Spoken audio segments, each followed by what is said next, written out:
Deuteronomio capítulo 20. En este capítulo Moisés da al pueblo de Israel las instrucciones en cuanto a la guerra. De los versículos del 1 al 4 se habla de la preparación espiritual del ejército. Hay una promesa: cuando salgas a la guerra contra tus enemigos, si vieres caballos y carros y un pueblo más grande que tú, no tengas temor de ellos, porque Jehová tu Dios está contigo. Dios nunca negó que los pueblos a los que se enfrentaba Israel eran más poderosos que él. Nunca. La fe nunca niega la realidad, al contrario, la reconoce, pero también reconoce el hecho de que hay alguien más grande que sus enemigos.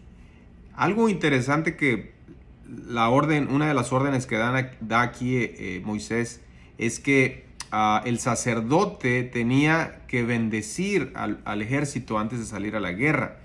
El sacerdote decía: Dios va con vosotros para pelear por vosotros contra vuestros enemigos para salvaros. Es decir, el valor, la valentía que ellos tenían era por la promesa de Dios y la bendición que venía a través del sacerdote. De los versículos del 5 al 9 nos dice cómo reducir un ejército y hacerlo más efectivo. Dios no quería que fuera un montón de gente solamente, sino que realmente fueran los indicados. Los oficiales podrían justificar a alguien de la batalla si había edificado su casa y no la había estrenado, si había plantado viña y no la había disfrutado, si se había recién casado. Si todas estas cosas esa persona, ese soldado tenía, no iban a la guerra. Les decía: regrésense.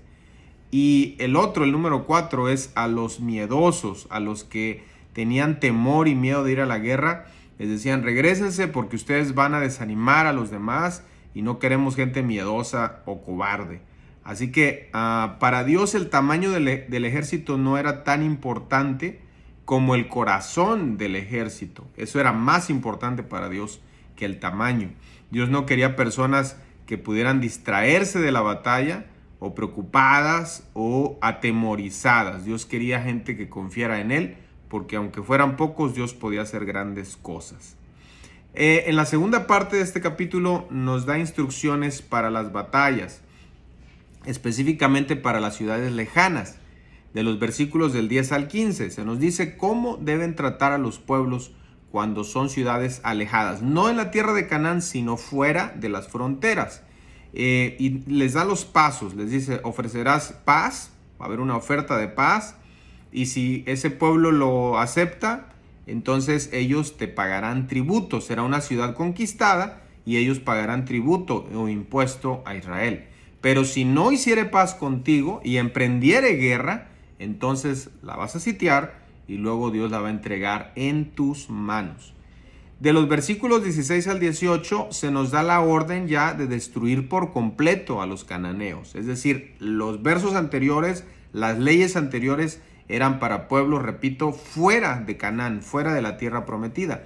Con respecto a los de Canaán, los que estaban en la tierra prometida, el mandamiento era que tenían que destruirlos a todos, no solo a los varones adultos, sino todos, porque no era una guerra solo de conquista o defensa, sino también era una guerra de juicio que Dios mandaba a estas naciones. De los versos 19 al 20 es algo interesante, una orden, un mandato. Era que deberían guardar los árboles para alimento durante un asedio, cuando sitiaban una ciudad.